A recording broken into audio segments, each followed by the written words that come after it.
Telugu digital media network లో political కేటగిరీలో number 1 కేవలం 72 గంటల్లో 1,50,00,000 వ్యూస్ పైగా పాపులర్ టీవీ నెట్వర్క్. ఆంధ్రప్రదేశ్ లో రాజకీయాలు రసవత్తరంగా మారుతున్నాయి. వైసీపీ మినహా అన్ని పార్టీలు ఎన్నికల పొత్తుపై కసరత్తు చేస్తూ ఉంటే అధికార పార్టీ మాత్రం ఎన్నికల అభ్యర్థుల వడపోత కార్యక్రమం చేపడుతోంది. వై నాట్ 175 అనే స్టేట్మెంట్ ని నిజం చేసి చూపించాలనే పట్టుదలతో బలహీనంగా ప్రజాదరణ పొందని నేతలను మార్చి వారి స్థానంలో వేరే వారిని నిలబెట్టే ప్రయత్నం చేస్తోంది. ఇందులో భాగంగానే ఇప్పటికే 2 జాబితాల ద్వారా పలువురికి నియోజకవర్గ ఇన్ఛార్జి బాధ్యతలు అప్పగించింది. తాజాగా 3వ జాబితా కూడా సిద్ధం చేసినట్లుగా సమాచారం అందుతోంది. అయితే ఈ జాబితాలో మరో 10 నుంచి 15 మంది సిట్టింగ్ ఎమ్మెల్యేల పేర్లు తారుమారు కానున్నట్లుగా తెలుస్తోంది. అయితే ఇప్పటికే తప్పించిన వారిలో కొందరు అసంతృప్తితో వేరే పార్టీలపై వైపు చూస్తుంటే మళ్లీ వైసీపీ అధిష్టానం మరో 10 నుంచి 15 మందికి చెక్ పెడుతోందన్న వార్త పార్టీలోనే కాదు, అటు క్యాడర్ లో కూడా నిరుత్సాహాన్ని కలిగిస్తోంది.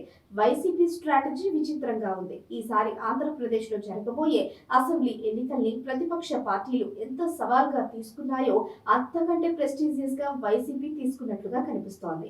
అందుకే గత ఎన్నికల్లో 151 మంది ఎమ్మెల్యేలుగా విజయం సాధిస్తే ఈసారి వారిలో కొందరికి గెలుపు అవకాశాలు లేవని సర్వేలో తేలడంతో జగన్ ఎమ్మెల్యేల పేర్లను, నియోజకవర్గాలను తారుమారు చేసి బరిలోకి దింపాలని చూస్తున్నారు. ఇందులో భాగంగానే మొదటి జాబితాలో సిట్టింగ్ ఎమ్మెల్యేలను కాదని 11 మందికి నియోజకవర్గ ఇన్ఛార్జీలుగా ప్రకటించారు. అటుపై 2వ జాబితా కూడా విడుదల చేసి మిగిలిన ఎమ్మెల్యేలకు షాక్ ఇచ్చారు. 2వ జాబితాలో 27 మంది నేతలను మార్చింది వైసీపీ అధిష్టానం. ఇక ఇప్పుడు 3వ లిస్టు కూడా రెడీ చేసినట్లుగా తెలుస్తోంది. ఈ జాబితాలో కూడా 10 నుంచి 15 మంది సిట్టింగ్ ఎమ్మెల్యేల స్థానాలు, పేర్లు తారుమారయ్యే అవకాశం ఉందని తెలుస్తోంది. వైసీపీ 3వ జాబితాను కూడా అతి త్వరలోనే విడుదల చేయబోతున్నారు.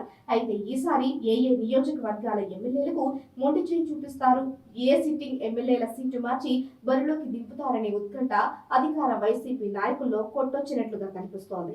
వైసీపీలో మార్పులు చేర్పులు ఈ విధంగా ఉంటే టీడీపీ జనసేన కూటమి మాత్రం ఓటమి భయంతోనే వైసీపీ సిట్టింగ్ అభ్యర్థులను మార్చుతున్నారని ప్రచారం చేస్తోంది.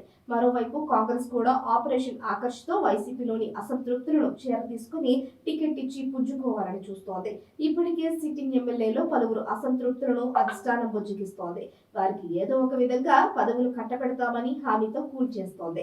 2వసారి అధికారంలోకి రావాలని జగన్ ఇస్తున్న ధైర్యంతో నియోజకవర్గాలు మార్చిన సిట్టింగ్ ఎమ్మెల్యేలు కూడా ఇప్పుడు పోటీకి సై అంటున్నారు.